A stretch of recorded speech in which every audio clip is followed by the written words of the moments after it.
The next big shift in consumer expectations is coming.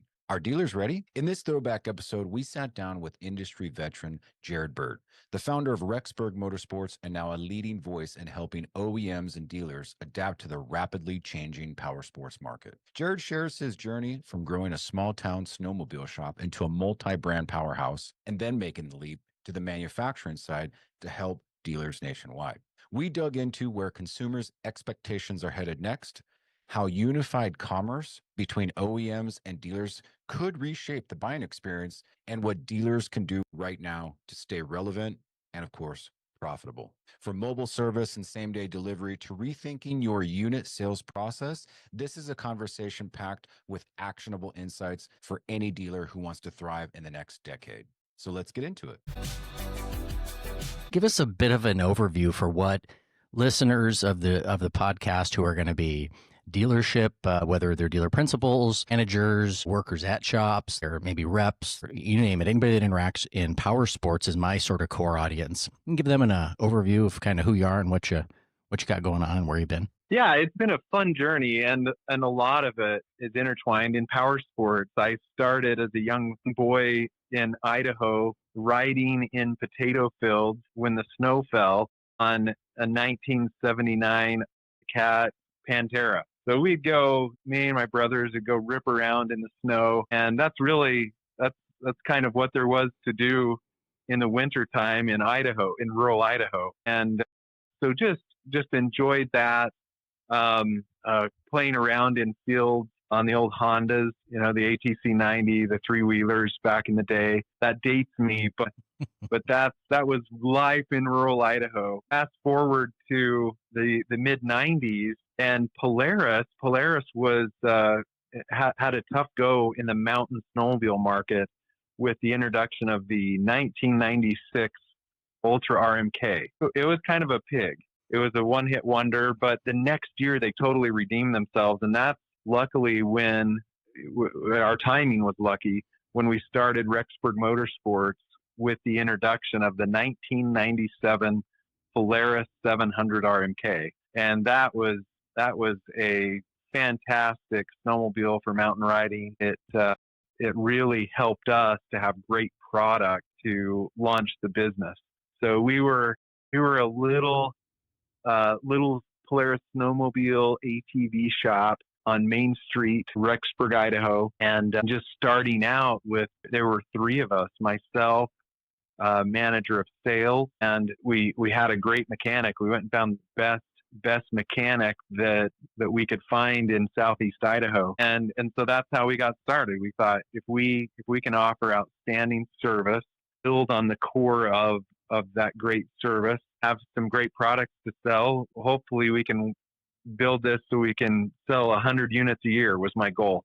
So that's how I got started in the business. And what was helpful for me was growing up in my family's farm equipment dealership. My granddad started an international harvester dealership in these early 80s, and my father and his brothers took that over. And so I grew up in the dealership, and that helped give me a foundation for selling and servicing customers with power sports. But it was a lot more fun. So from there, Rexburg Motorsports grew organically for a while. We quickly hit 100 units in a year, and we grew that organically for a while. And then we started to experience bigger growth as we acquired over time 4 other dealerships in town. And so that necessitated building a new facility. We wanted to operate everything together.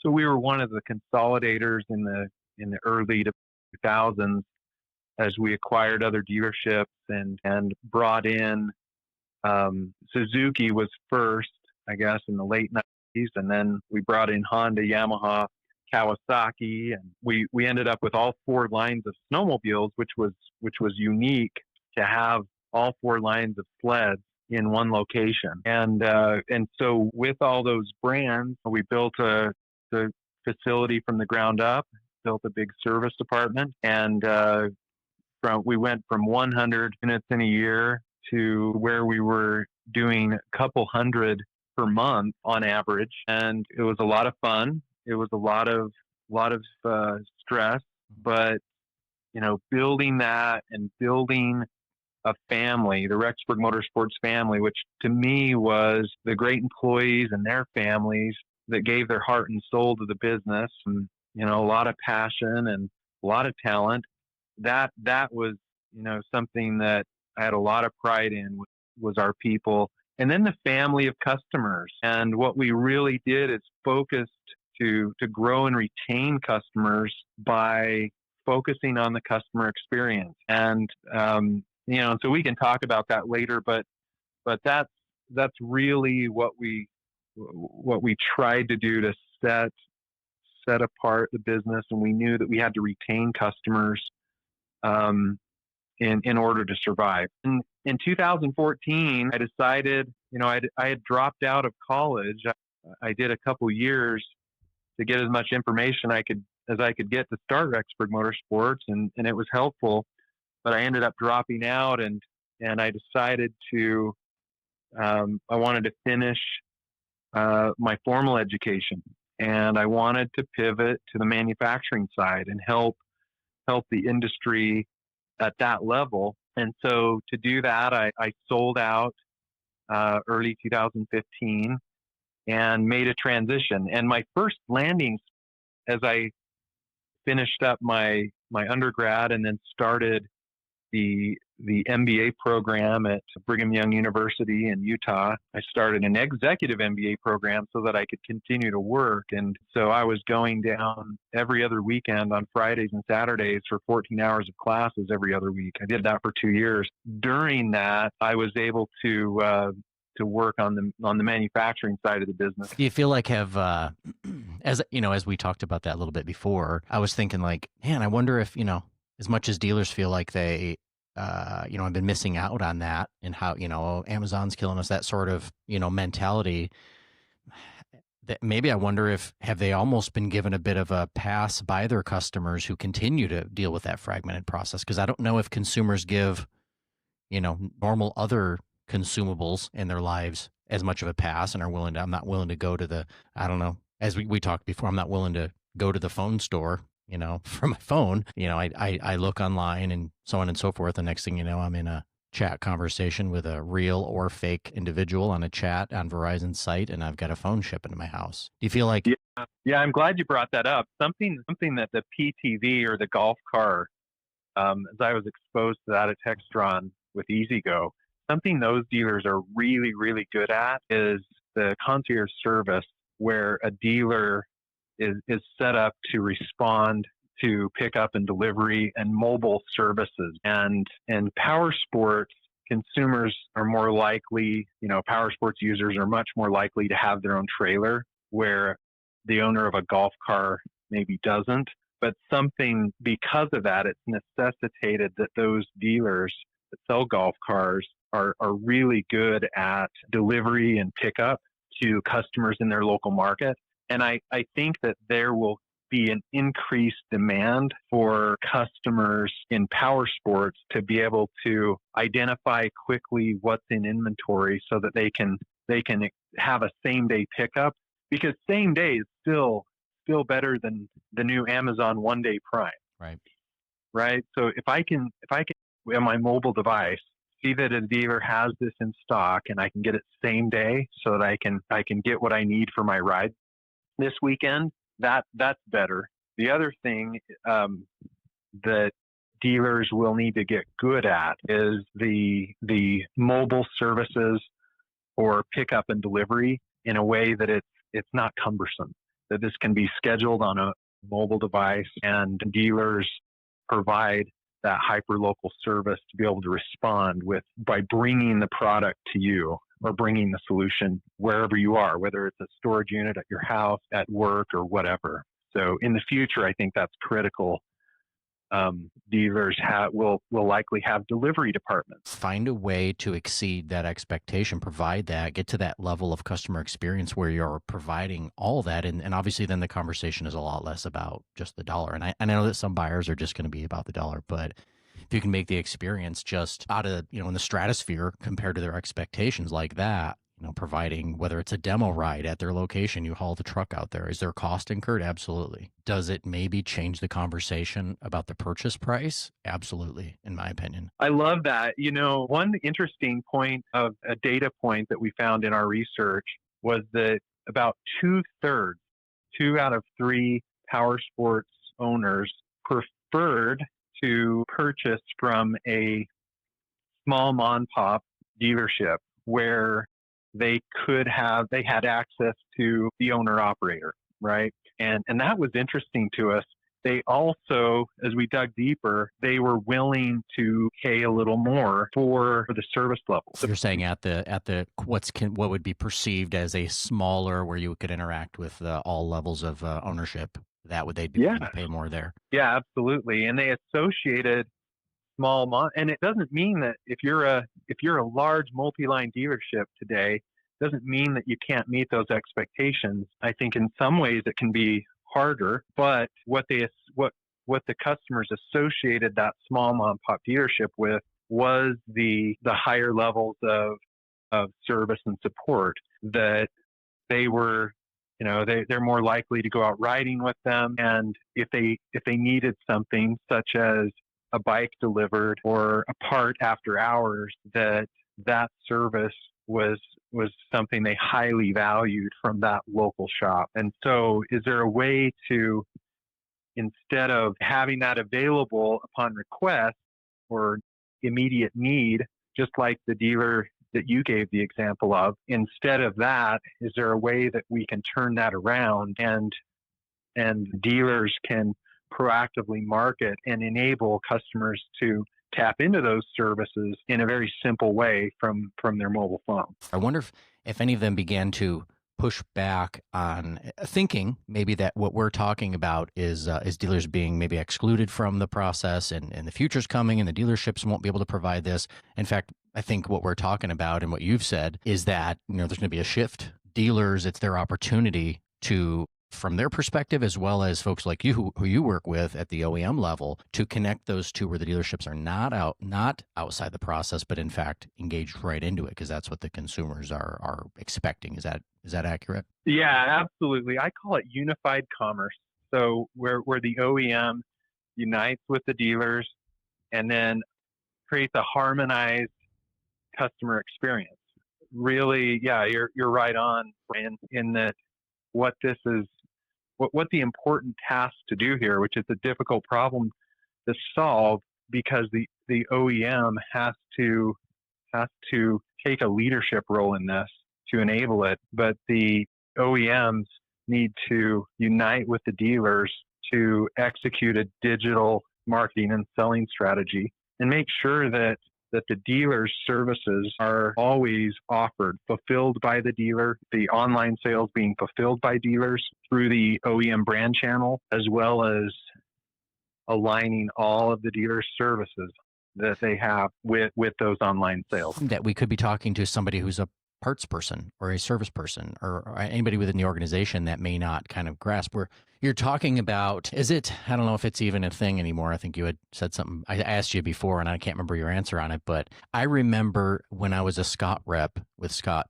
Sports, now it was Scott USA. And back then they were trying to do the Shopatron deal, right? It was like, we don't want to exclude dealers from the process. We want to plug dealers in, but we want to better help them plug into the audience that may be on the manufacturer's website and give that consumer that sort of experience. And I don't know where that ever went. I wasn't with Scott, but for a few years. Is that sort of the concept that we're talking, just to kind of make sure those folks know from a basic concept what we're talking about? No, the short answer is no. Okay. And here's why is a Shopatron. I think they took a step to offer a marketplace out to dealers where they could become a shipper or to fulfill products ordered online, but it's still not locally tied to the services that dealers provide locally, which is orientation of products, installation, repair, mobile services, delivery, same day store pickup. That enables really none of that. Okay. And so I think that's where we missed the mark. There's also Shopatron does not enable the publishing local dealer services. just like that picture hanging on the wall. No one knew that they offered this delivery service. Had a great time, and there was a lot of real positive that you shared in that article. Would you mind chatting about that a little bit? Yeah. So my takeaways from the AIM Expo this year were very clear, and I appreciate the leadership from the Motorcycle Industry Council. In their general session, they laid it out. And the challenge for the industry and Harley-Davidson, their objective is to increase riders in the United States market by 1 million by, I think, 3. And this is the same pursuit that the Motorcycle Industry Council seeks, is to increase ridership. So what they did, and they described this to the dealers and industry in the general session, but they outlined the research project that they just completed to understand different profiles of customers. And so they created personas, and they looked at motorcyclists that ride, consider themselves riders, almost riders, and then interested in becoming a rider, but not a rider yet. And as you look at those 3 buckets and get a deep understanding of those customers and what they're looking for and what it would take to bring them along their journey to becoming a rider, if they're not a rider, or if they're kind of a rider, to get them riding more. And there is some big opportunity for us to achieve this as a industry if we work together. If dealers and manufacturers, distributors unite in this effort, there are key things that we can do to delight and help them along their journey. So they call this the culture code of motorcycling, and it helps understand. They've helped us understand the behavioral science of what these customer types are looking for, and it really aligns a lot with creating the experiences that we're talking about, we've been talking about today. Creating experiences that just make it, at a high level, making it super easy for someone to become a rider. And then beyond that, helping them achieve the goals, the identity, to come into the culture and create that culture that motorcycling provides. And so that's what's exciting, is the focus of the MIC, spot on, that we've got to increase riders, and they see that this is a big collective effort. We need to educate, we need to provide better experiences, and we have a deep understanding of who those customers are. I think the dealers already know. They know the culture code because they live it. They're on the front lines every day. Now, the MIC, we let them do the research project, which they needed to do, which is great. They can let the OEMs know. But I think the dealers kind of already know. They're out riding with their customers, and they're listening to them. And so they understand this, and they see new entrants coming in and what that looks like. And so that's really at AIM Expo. That initiative was exciting for me. I was disappointed that wasn't broadcasted live to everyone that wasn't there, because it was so. What do you kind of foresee as the best way for that to morph, that the other distributors get involved and plan to go next year or the year after, sort of thing? Or does AIM need to make multiple shows, like twice a year, sort of? Well, look, it's never going to be the same as it was. It's never going to be, go do your big booking orders with Western Power and Tucker Rocky. Some of them have their own shows, and more of the ordering, like I said, is done in the comfort of the parts manager's office, where he has access to all the data and history and videos and great content online. And so, yeah, I think that it would be great for the distributors to participate from an education and, I think, interactive workshops. I talked to a dealer recently that said, hey, I'm not going to do my booking orders there, but come and let's do helmet workshops, 5 minutes each, so we can learn about the trends and the new products. Give the dealers information. I don't think it's going to be how it has been in the past, but we can do it in a way that adds tremendous. Do you, from your perspective now and interacting in a conversation like this, and then what you do daily on trying to wrap the OEM level folks' heads around this sort of, whatever this is, this sort of a plan or this sort of a shift, what, to the audience that's listening, predominantly dealership folks, what sort of things can we tell them to start planning for, start thinking about, start moving kind of toward? Yeah, no, that's You're exactly right. Kind of my daily grind, my pursuit is to, and I'm kind of the evangelist and the proponent of the dealer in all this, but as I'm engaging myself and my team, which I'll tell you, the other two partners in Hero Hub are a lot smarter than me. I bring the context of the dealer, the retailer, and the industry to the picture, but I think we're a great team. Their background in global technology and marketplaces is just an exciting thing to bring to an OEM at the executive level. And we actually perform a one-day workshop for executive teams where we'll walk them through that current landscape. And something that's always surprising to these executive teams at the OEM level is how massive the business really is online, and what has been missed in terms of volumes of OEM accessories and parts, because the aftermarket have made it easier to purchase their products. And unfortunately, that's been at the expense of dealers, as consumers have not had the options to buy OEM parts in a way that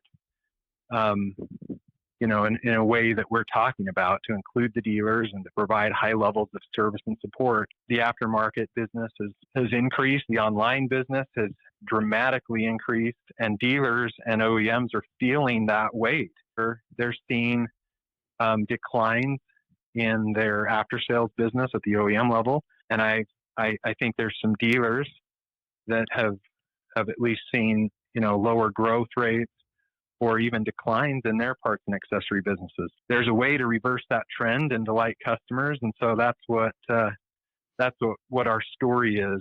That's what we like to do, because we understand that to pull this off, it's got to be a united effort. Dealers can't do it alone. They need the support and leadership of the OEM. Is there anything that right. the dealer folks listening now, maybe one or two, do you have any sort of action steps? Is there, you should go do this today, or as soon as possible, you should start planning for this? Is there something that they can do to begin kind of either wrapping their head around the process or actually moving to where they're going to be more relevant when all these kind of we start shifting? Yeah, I would say invest in the right places in your business. For dealers that I talk to, prepare for the next wave of and the evolution in this online enabled retail. Dealers play a critical role in this next decade, but it's going to look a lot different. And so dealers will need to make pivots, and those pivots would include investing more. No matter how service oriented you think you are, invest in your service department. I hear all the time it's just too hard to hire technicians, and dealers start to give up on the service business. Fight like hell to own the service business. Build up a service center that's the best service center. Become better than your automotive counterparts if you're powersports, and invest in those service departments. The other thing is just really dial in products that customers expect to pick up same day. That's something that is critical, is that same day pickup of quick, grab and go items. That's so important. And if those items aren't there that customers expect to be there, they don't expect you to have everything in stock. But the basic items, they come in and it's not available. Next time they're just going online. And so really focus on that. And then finally, the last thing with unit sales processes,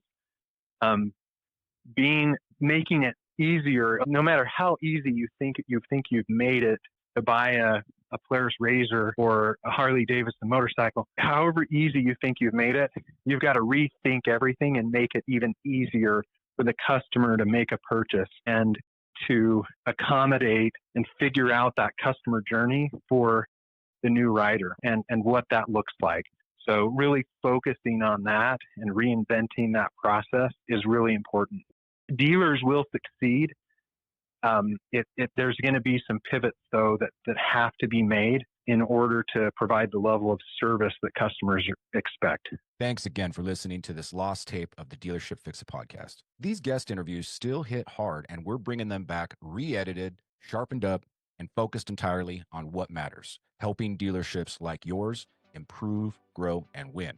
If you got something out of this one, hit that share button or forward it to a dealership friend who needs it.